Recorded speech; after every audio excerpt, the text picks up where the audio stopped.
Good morning, ladies and gentlemen.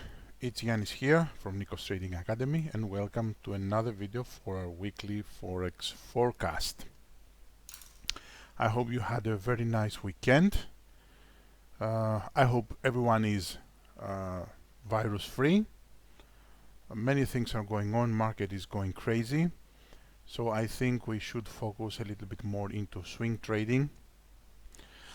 And today I have chosen some pairs that I think are a little bit more nice, in quotes, let's say, regarding movement from some others. We will start with EURUSD. We have a very powerful downtrend. I mean, if I don't have a history, I usually go to my monthly chart, and of course these are my previous lows. Weekly chart, trend continuation. We already know that we are going short. We have volatility. My previous lows are here with some highs as a combination. And of course in my daily chart I can see already that I had a really nice retracement. Price found my 36 EMA and also my 2 to 3 line has broken. 0.1, 0.2, 0.3. I have a lower high, I have a lower low, everything is looking good. I would like to go short, of course, but it's a late entry. Remember, we have volatility, and this 1 to 3 is not after a weekly 1 to 3. Just because we have volatility, we can go on lower settings entries to find an opportunity, and of course you can do it with lower risk. We have our 36 EMA broken with many spikes, and with the 1 hour we could go following the main trend, a little bit aggressive, but we said we can always go with a lower risk for more than 200 pips. Now if we check EURGBP, we will see, of course, easy. We will be able to identify major support and resistance levels, even here, which is also close to my 36 EMA. Big spikes. We know that all the pairs that we are using have this kind of spikes, unless you are using Renko, which is much more smoother. And on the daily you will see that price is still retracing, going for the 36 EMA or even till my support area. On my 4-hour chart I already have my trend line, I do have the crossovers, and if I can get a 4-hour retracement, that would be perfect. You see, I have the false breakout, I have the lower high, trend line break, crossover, and the 1 to 3 will be perfect to go, of course, short. And if we get a good retracement, we will be going for at least 300 pips. But again, like Nikos used to say, we have to practice here one of the best strategies, which is patience. If we go to New Zealand dollar CAD, again we have our strong support area. We had some spikes. Next, higher settings, long-term settings target would be these double tops. I would love to get up to this point. If you want to go a little bit more conservative, you can go for this area. Price has already reacted. Like I said, on my daily I can see that this is the latest news with the virus thing, what's going on, but I see my 36 EMA has already broken, so I can go with a reaction here. And on my lower settings, the only thing missing is a nice retracement.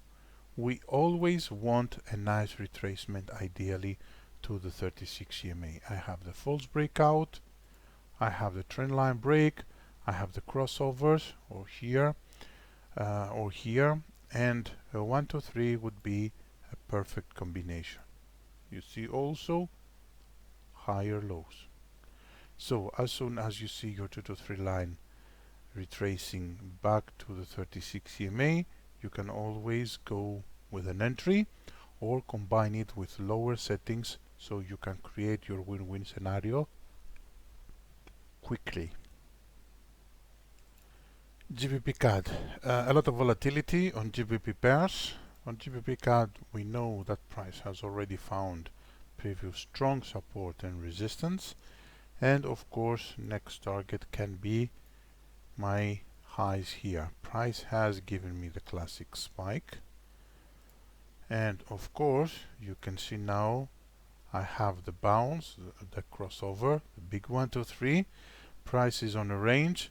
I have the spikes here, and what I would like is to get up to this point, up to my resistance area, already having planned my in motion my plan B, so I can bounce trade at here, even with a bounce strategy or with a classic trend line break crossover and a lower settings 1, 2, 3. And switching to my daily chart, I can see of course the spikes.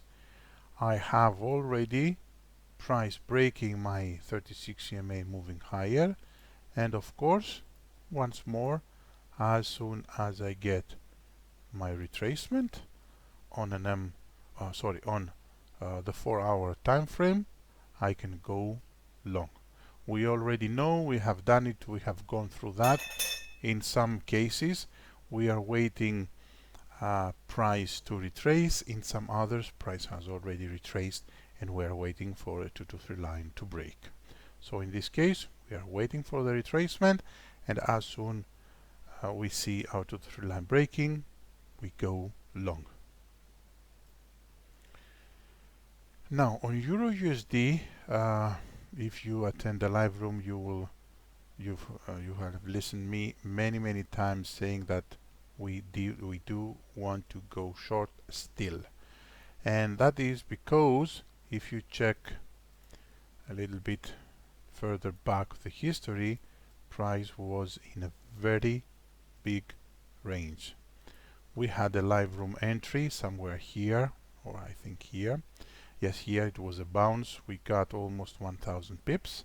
Price is still has the room to go all the way down.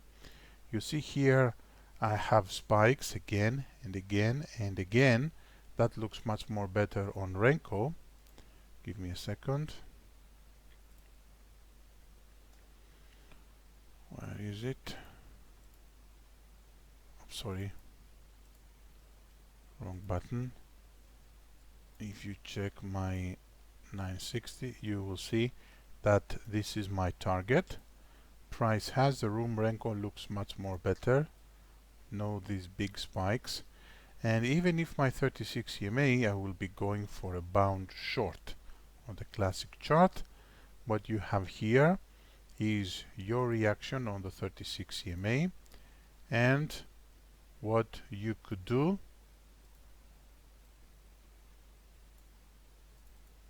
wait and see if price will continue short, and that would mean price breaking and going short. It takes time in this case, but I think the short on EURUSD is not over yet.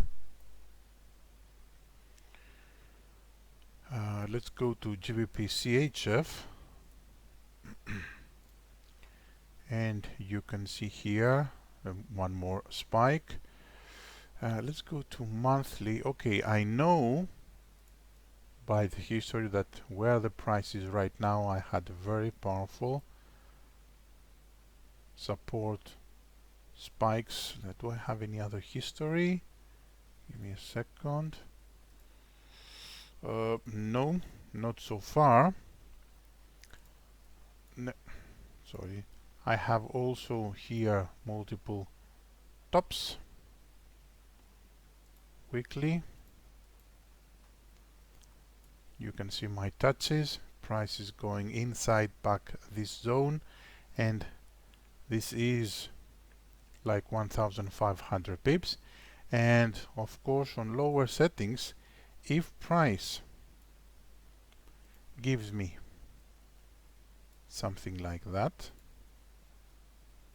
That means big retracement all the way to the 36 EMA, a little bit short, like 2-3 candles, to use my previous support area as support again, and then price going long.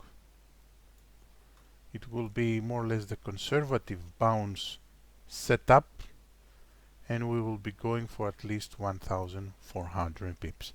Again, it takes a little bit of a time, but it's better to wait for the price to do what you want it to do instead of start chasing it up and down. Eventually you will get tired.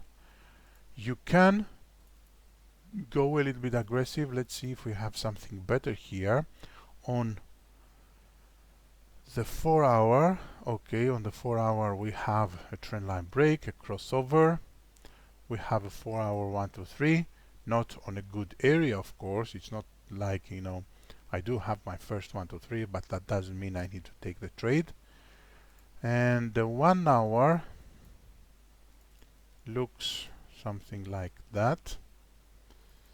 Not that powerful. I mean, I do have the retracement exactly to my combined support area, but I would like also either another 1, 2, 3 with a higher high, or like I said, on my daily a reaction, price goes a little bit lower, you know, the false breakout, the higher low combination, to go long. Last pair is my CHF yen. Again, sometimes if I don't have a lot of history, I go to my monthly, but here I have one. My support area is looking good and my resistance area is looking good. I already have a very powerful trend line break. I do have the crossovers. Now this can be considered, of course, a 1 to 2 line, but my 2 to 3 line is, I can't say it's good. Main direction is long. We have the room to go. I mean, this is like 480 pips, but we will have to go on lower settings and see what's happening. These spikes here are not the ideal opportunities, but we have this. So far my 36 EMA is holding. The 4 hour, of course, doesn't look that good, so it's better to focus on the daily and wait for a setup to go long. If you want to be more conservative, what you can do is draw your horizontal line and say, I have triple, double tops, triple tops, and I will be going long only after this resistance area breaks. Besides, you will have 320 pips, and even if you take it here, the late entry will be the same. Either you take it here or above, it's late the same. So lower risk to go long on CHF yen. That's it for this week. Pay attention to the news. We will have again drops, volatility, spikes. Like I said at the beginning, try to go with higher settings entries or higher time frames or higher settings in Renko, and also in combination with lower risk. We know when we have volatility price, we have more opportunities, of course, but this is not a normal time, let's say. That's why we have these fluctuations and big spikes. Thank you very much. Have a beautiful and profitable week, and take care of yourself. Stay safe. Bye bye, everybody.